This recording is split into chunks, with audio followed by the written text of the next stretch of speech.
ఇష్టం లేకుండా తాళి కట్టావని ఏడ్చే రకం కాదు నేను. జుట్టు పట్టుకొని ప్రేమలోకి ఈడ్చే రకం. ముసలాడువై చచ్చేంత వరకు ప్రేమించు. ఇవే ఇవే జీవన తరంగాలు, ఇవే ఇవే జీవన తరంగాలు, జీవన తరంగాలు.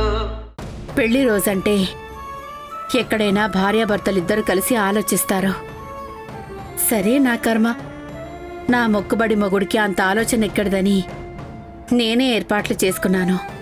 కనీసం మొక్కుబడిగానైనా టైంకొస్తాడనుకున్నాను. కానీ ఆ రోజు కూడా తాగొచ్చాడు. అది చూసి కీర్తి మనసు ఎంత బాధపడి ఉంటుంది. దాన్ని చూసి నేనెంత కుమిలిపోయానో. మిగతా రోజుల కంటే ఎక్కువ తాగొచ్చాడు. వాడెవడో ఫైనాన్స్ ఓనర్ రఘురాం కొడుకు ఆదర్శట. వాడికి 32 ఏళ్ళు, చదువు లేదు, తాగుపోతూ రౌడీల్ని వెనకేసుకొని తిరుగుతాడు.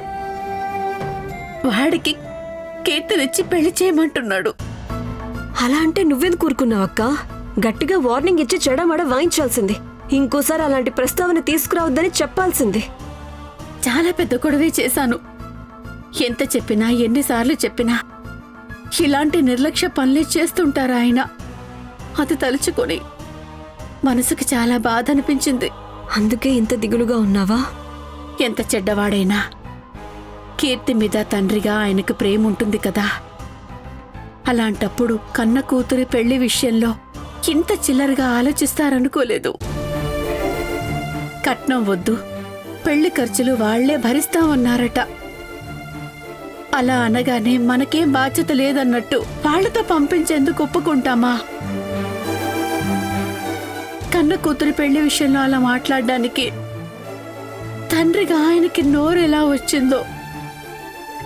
నా జీవితం ఎలాగో నాశనం అయిపోయింది. కనీసం తన జీవితమైనా బాగుండాలని ఆశపడుతున్నా. కీర్తి విషయంలో నేను కంటున్న కలల్ని కళ్ళలు చేసేలా ఉన్నారు ఆయన. అందుకే ఇంత కోపంగా ఉన్నావా అక్క? కోపం కాదు, బాధ. కూతురు పెళ్లితో వచ్చే లాభాలు బేరీజు వేసుకుని బేరం మాట్లాడుకుని వచ్చిన అలాంటి మనసు లేని మనిషితోనా ఇన్నాళ్ళు జీవితం గడిపింది. తలుచుకుంటేనే కంపరం పుడుతోంది. ఉద్యోగం లేక ఇంట్లో ఖాళీగా పడున్న ఆయనకు చేయాల్సిన సేవలన్నీ చేశాను. నా మంచి చెడు చూడకపోయినా సర్దుకుపోయాను. కాని కూతురు విషయంలో ఇలానా ఆలోచించేది? ఈ మగవాళ్లు వాళ్ల పెళ్లప్పుడు వాళ్ల సుఖమే చూసుకుంటారు. వాళ్ల కూతురు పెళ్లిలో ఎలా అయితే కలిసొస్తుందని సుఖమే వెతుక్కుంటున్నారు. ఛ!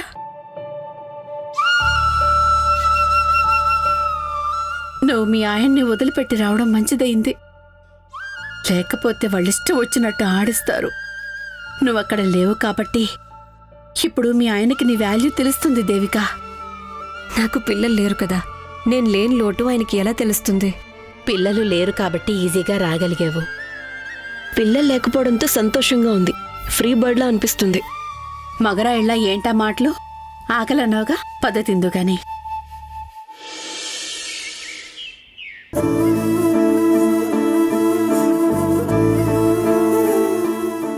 కీర్తికి మంచి అబ్బాయిని చూడాలి.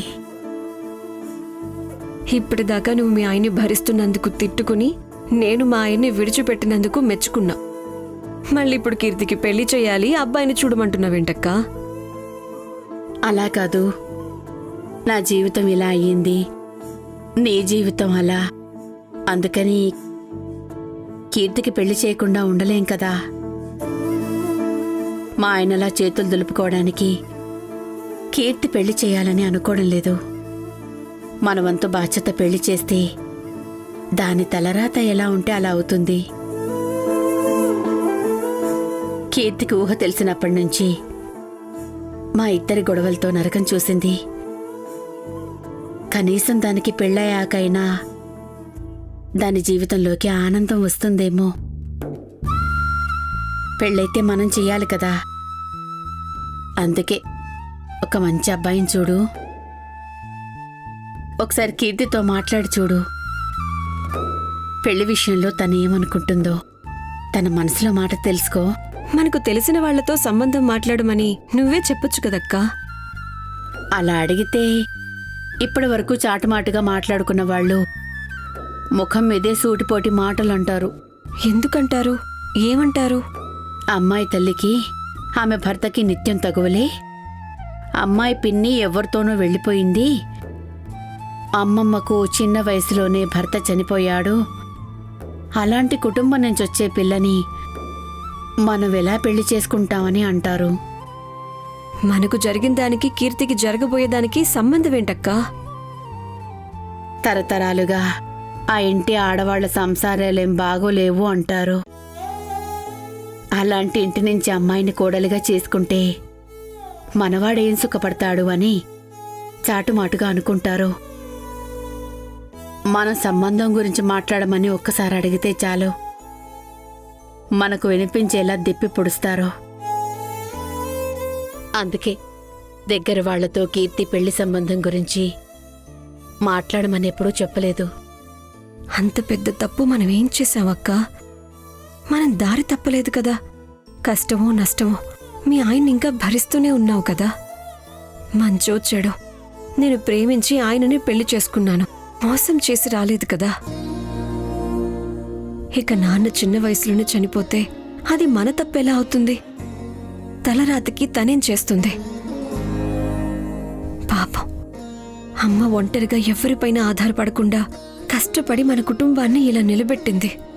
నువ్వు చెప్పింది కరెక్టే, కానీ లోకులు కాకులు. నువ్వు చెప్పే మాటలేవి వాళ్లకు వినిపించవో.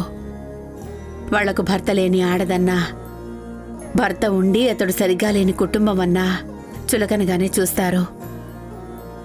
ఆఖరికి చెల్లని రూపాయిలాంటోడు కూడా వచ్చి వెక్కిరించిపోతాడు. అందుకే ఇవేవీ కీర్తికి కనిపించకూడదు, వినిపించకూడదు అని నేను నిన్ను సంబంధం చూడమంటున్నాను. ఏం ఆలోచిస్తున్నావు? ఏం లేదక్కా. నిజంగా సొసైటీ ఇంత సెల్ఫిష్గా ఉందా? ముందు నువ్వు భోంచేయి.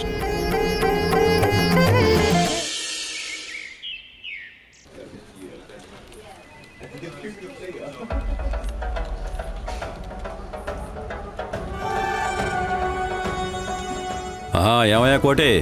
సార్ సార్ సార్ బాగున్నావా? బాగున్నాను సార్. రండి సార్, రండి రండి సార్. నమస్కారం సార్. నమస్తే. నమస్కారం సార్. ఏమండి ఒకసారి లెగండి మేడం. సార్ నమస్కారం. సార్ నమస్కారం. నమస్తే. నమస్కారం. సార్ సార్ నమస్కారం సార్. కూర్చోండి సార్.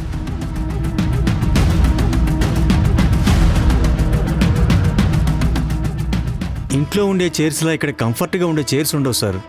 ప్లీజ్ మీరే కొద్దిగా అడ్జస్ట్ చేసుకోవాలి. అందరూ బాగున్నారా? ఇంట్లో అందరూ కులాసాయే కదా? ఏదో మీ దేవాలో బాగానే ఉన్నాం సార్. మీరెలా ఉన్నారు సార్? అది ఆ భగవంతుడి దయ వల్ల బాగానే ఉన్నాను. ఈరోజు ఏమైందో తెలుసా? మార్నింగ్ నేను టిఫిన్ చేస్తుంటే మా జోజో రాజా ఏమన్నాడో తెలుసా? రోజు ఇలా ప్రశాంతంగా టిఫిన్ చేస్తున్నారంటే కారణం మనకు సహకరించిన ఆఫీసర్లే అన్నాడు. మిమ్మల్ని మర్చిపోతే ఎలా అని గుర్తు చేశాడు. నిజమే కదా? అవును సార్. మీరు హెల్ప్ చేశారు కాబట్టి బంగళాలో కూర్చుని దర్జాగా తింటున్నాను. లేకపోతే ఏ కాకా హోటల్ ముందో నిలబడి తినాల్సి వచ్చేది.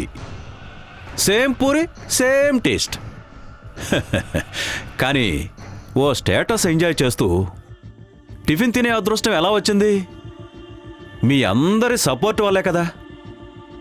మరి మీలాంటి వాళ్ళని మర్చిపోతే మనకి పుట్టగతులు ఉండవని మా జోజో హితోపదేశం చేశాడు. అప్పుడు నాకు జ్ఞానోదయం కాగానే వెంటనే మీకు శుభోదయం చెప్దామని వచ్చేశాను. అందుకే ఇంటి దగ్గర టీ కూడా తాగలేదు నాగరాజు. కోటి సార్ టీ తీసుకురా. Okay sir. మీ బాగోగులు చూసినట్టు ఉంటుంది, మీ అందరితో కలిసి టీ తాగినట్టు ఉంటుంది. సార్ సార్ టీ తీసుకోండి సార్.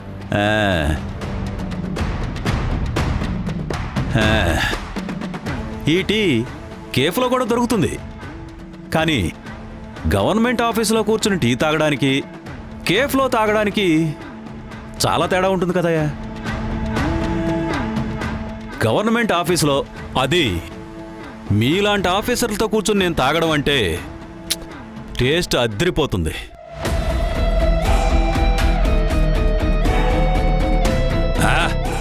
మీరు ఇక్కడికి రావటమే తగ్గించేశారు సార్. జోజో రాజా టయానికి గుర్తు చేశాడు కాబట్టి మీ దర్శన భాగ్యం కలిగింది సార్. మమ్మల్ని మీరు పూర్తిగా మర్చిపోయారు సార్. గుర్తుండిపోయేలా పరిహారమో పలహారమో చెల్లించుకోవడానికే వచ్చాను. జోజో ఇతను చిన్న ఉద్యోగే కావచ్చు, కానీ చాలా పెద్ద పెద్ద పనులు చక్కబెట్టగలడు. ఈ ఆఫీస్కి ఏ అవసరం ఉండి వచ్చే వాళ్ళకైనా చక్కటి గైడెన్స్ ఇచ్చేది మన కోటియే. మీ స్థాయిల్లో శక్తికి మించి హెల్ప్ చేయాలంటే మీరంతా ఉత్సాహంగా హ్యాపీగా ఉండాలి కదా. అప్పుడే మాలాంటి పబ్లిక్కి బాగా సర్వీస్ చేస్తారు. అందుకే మీలాంటి వాళ్ళ హెల్పింగ్ నేచర్ని పుష్ చేయడానికే నేను వచ్చేసాను. అందరికీ ఇదిగో 2 జతల బట్టలు, స్వీట్స్, గిఫ్ట్స్ తీసుకొచ్చానయ్యా. సార్ మీ రాకతో ముందే మాకు పండగ వచ్చినట్టుంది సార్. ఏం చెప్పమంటారు నాగరాజు, టైం బాలేదు. ఒకప్పుడు బిల్డింగులు కడుతుంటే ఇటుకలు మోసాను. ఇప్పుడు బిల్డింగులు కట్టించే స్థాయికి ఎదిగినా ఇంకా ఇటుకలే మోయాల్సి వస్తుంది. సారు మాట్లాడేది ఇటుకల గురించా, బంగారు ఇటుకల గురించా? వినిపిస్తుందయ్యా కోటి, వినిపిస్తుంది. ఈ ఇటుక చాకరీ తప్పట్లేదయ్యా. అవును, అసిస్టెంట్ కమిషనర్ మేడం ఎక్కడున్నారు? మేడం ఇప్పుడే బయటికి వెళ్ళారు సార్. ఒక్కరేనా? వెంట సత్యం కూడా ఉన్నాడు సార్. ఎవరు? మన కార్పొరేషన్ ఆఫీసర్ శ్రీనివాస్ అల్లుడే కదా సత్యం అంటే? అవును సార్. అవును సార్. హే, జోజో రాజా, సత్యం చాలా డిఫరెంట్ మనిషి అయ్యా. అతను రాకముందే అతని టేబుల్ మీద ఓ 4 కవర్లు పెట్టేసేయ్. సార్ నేను ఇస్తాను సార్.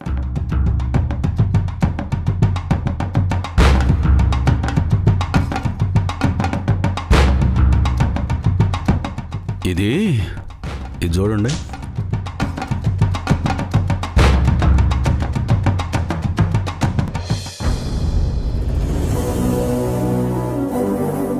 Good morning madam. నమస్కారం మేడం. ఏంటి ఇలా వచ్చారు? ఒక తప్పు జరిగింది, దాన్ని సరిదిద్దుకుందామని వచ్చాను. మీరు దిద్దుకోవాల్సిన తప్ప, లేకపోతే డిపార్ట్మెంట్ దిద్దాల్సిన తప్ప? దేనికోసం వచ్చారు? దేనికైనా. దేవికా మేడం ప్రసన్నం కోసమైనా ఆఫీస్కే రావాలని తెలుసుకుని ఇక్కడికి వచ్చాను.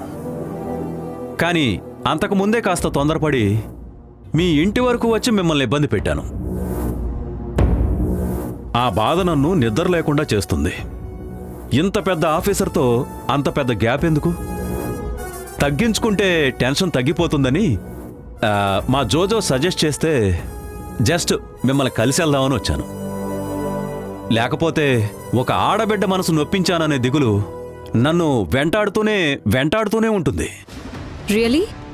చాలా రియలైజ్ అయ్యారు.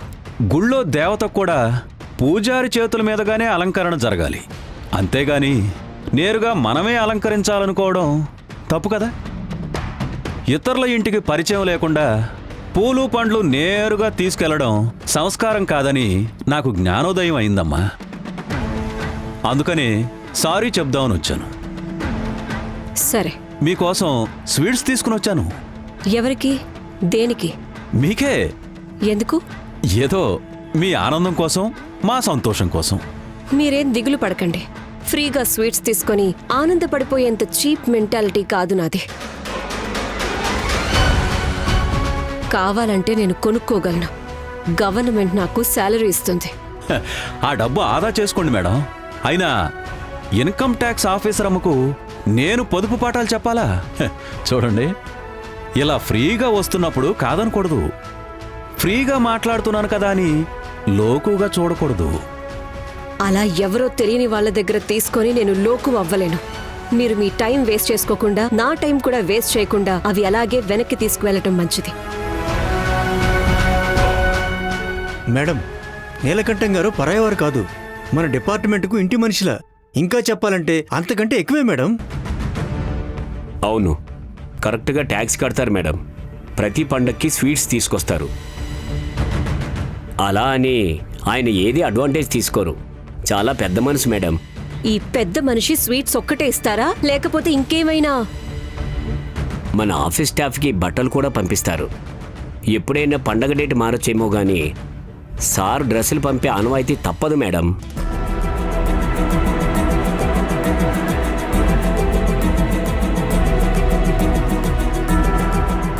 ఇక్కడున్న స్టాఫ్కి మాత్రమేనా, ఇంట్లో వాళ్ళకు కూడానా?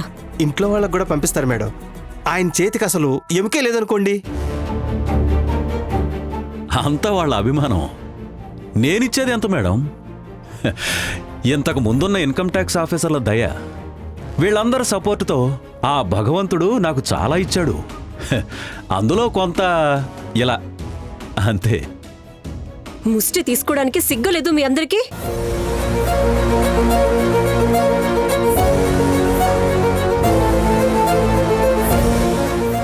గవర్నమెంట్ జీతాలు ఇస్తుంది కదా, ఎవరి దగ్గర చేయి చాచడానికి షేమ్ అనిపించడం లేదా?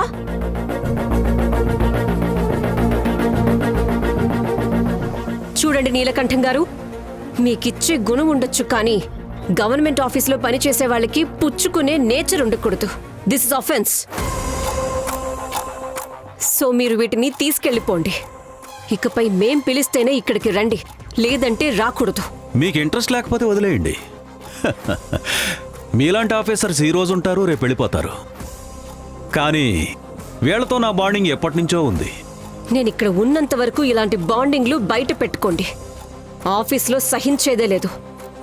ఇదేమైనా అనాథాశ్రమమా పండ్లు డ్రెస్సులు తెచ్చి పంచడానికి?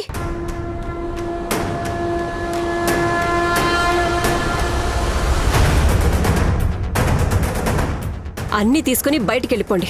కోటి, మేడం. వీళ్ళు బయటికి పంపించు. అదేంటి అలా అంటారు? ఇది గవర్నమెంట్ ఆఫీస్. మా ఇష్టం వచ్చినప్పుడు వస్తాం, మా ఇష్టం వచ్చినప్పుడు వెళ్తాం. మీకు మమ్మల్ని వెళ్ళిపోమనే రైట్ లేదు.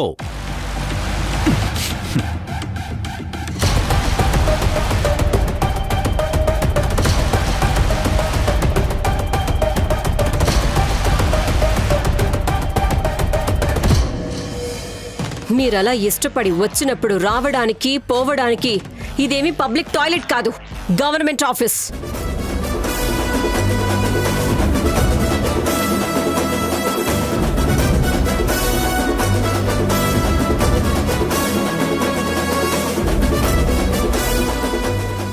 నాగరాజు గారు, మీరు ఆఫీస్ సూపరింటెండెంట్. సో ఆఫీస్లో ఇంత న్యూసెన్స్ జరగకుండా చూసుకోవాల్సిన డ్యూటీ మీది. 5 నిమిషాల్లో ఈ గిఫ్ట్ కవర్స్ అన్నీ తీసేయించండి. వీళ్ళు నాకు కనిపించకూడదు. పంపించేయండి. లేకపోతే మీకు నేను మెమో ఇష్యూ చేయాల్సి వస్తుంది, రిటర్న్ ఎక్స్ప్లెనేషన్ ఇవ్వాల్సి వస్తుంది. మీరు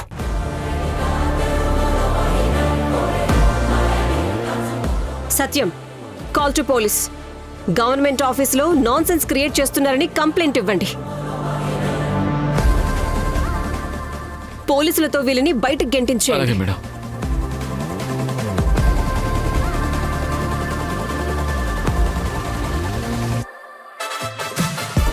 ప్లీజ్ సార్. మీరేం కంగారు పడకండి. ఎందుకు భయపడుతున్నారు? నేనున్నాను కదా. ఇలాంటి ఆఫీసర్లని ఎంతో మందిని చూశాను. సార్, నేను ఇంకొన్ని రోజుల్లో రిటైర్డ్ అవుతున్నాను సార్. ఇలాంటి టైంలో మెమో ఇష్యూ చేస్తే రిటైర్మెంట్ బెనిఫిట్స్ నాకు రావు సార్. నేనున్నానయ్యా, నేను చూసుకుంటాను కదా. మెమో నాకు ఇస్తారు సార్. ఎంక్వైరీ అంటారు. సర్వీస్ బుక్లో రిమార్క్ ఎంట్రీ చేస్తే నాకు చాలా ఇబ్బంది అవుతుంది సార్. అయితే అందుకు నేను తలొగ్గాలా?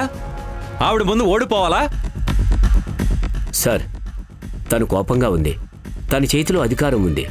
తను తలుచుకుంటే పోలీస్ కంప్లైంట్ చేస్తుంది సార్. చూస్తా, అది చూస్తా. ఏ పోలీసు వచ్చి ఏం చేస్తాడో అది చూస్తా. రానివో. గవర్నమెంట్ ఆఫీసులో న్యూసెన్స్ అంటే పోలీసులు క్షణాల్లో వాలిపోతారు. కాల్ చేయడమే ఆలస్యం. అంత సీన్ కాకముందే వెళ్ళిపోండి సార్. మీరు తెలివైన వాళ్ళు, కొంచెం మా పరిస్థితిని అర్థం చేసుకోండి సార్. అంటే ఒక ఆడదానికి భయపడిపోవాలా? పుట్టి పెరిగిన ఊరిలో నా పేరు ప్రతిష్టలు ఏమైపోవాలి? నా ఇమేజ్ ఏం కావాలి? అయ్యా, ఊరికే గొడవ ఎందుకు? వెళ్ళిపోదాం. ఇక్కడే ఉంటే పోలీసులు వస్తారు. అప్పుడు ఇమేజ్ ఇంకా డ్యామేజ్ అవుద్దేమో. ఒకసారి ఆలోచించండి అయ్యా. నువ్వు నోరు మూసుకునుండు. ఇలా అవమానం జరుగుతుందని వెళ్ళిపోతే రేపు లోకల్లో నాకు రెస్పెక్ట్ ఉంటుందా? సార్ ప్లీజ్ సార్, నేను రిటైర్మెంట్కు దగ్గరలో ఉన్నాను సార్. నా ఫ్యామిలీకి భవిష్యత్తులో పెన్షన్ ఒక్కటే జీవనాధారం సార్. మీరు ఉడతా భక్తిగా సాయం చేయరని కాదు, కానీ అది సరిపోదు సార్. దాంతో మా ఇల్లు గడవడం కష్టం సార్. ప్లీజ్ సార్ అర్థం చేసుకోండి. పంతాలకు పట్టింపులకి ఇది సమయం కాదు సార్. ప్లీజ్ సార్, మీరు పెద్దవాళ్ళు, ఎలాగైనా సరే మీరు బయటపడతారు. మేము చిన్నవాళ్ళం, మా మీద దయతో మీరు వెళ్ళిపోండి సార్. Please sir. సరే, మీ ముఖం చూసి వెనక్కి తగ్గుతున్నాను. మీకోసం వెళ్తున్నాను. ఆ అసిస్టెంట్ కమిషనర్కి చెప్పండి, గవర్నమెంట్ ఆఫీసర్స్కి ప్రభుత్వం జీతాలు ఇస్తుంది పబ్లిక్కి సర్వీస్ చేయడానికి, ఇలా బిహేవ్ చేయడానికి కాదు. మేమందరం ట్యాక్స్ కడితేనే ఆవిడికి జీతం. మీరెవరో భయపడకండి, మీకు నేనున్నాను. జోజరాజా, అవన్నీ తీసుకురా.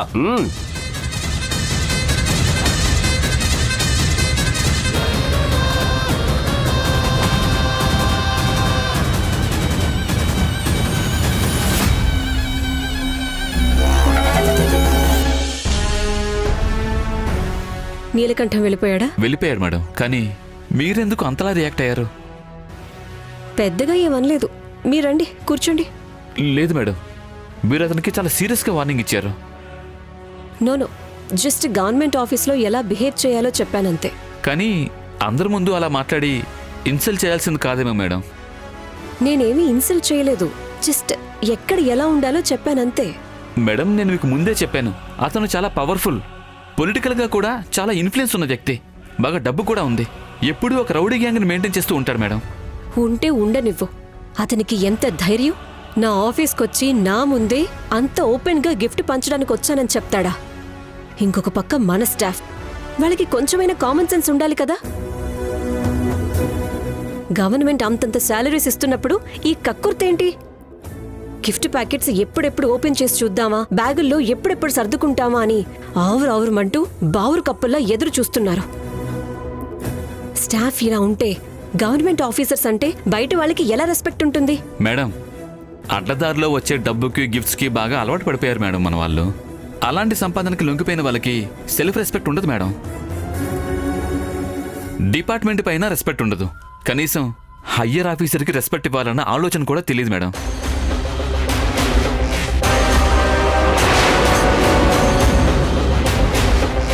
రేపు స్పెషల్ పూజ ఎవరి కోసమో తెలుసా?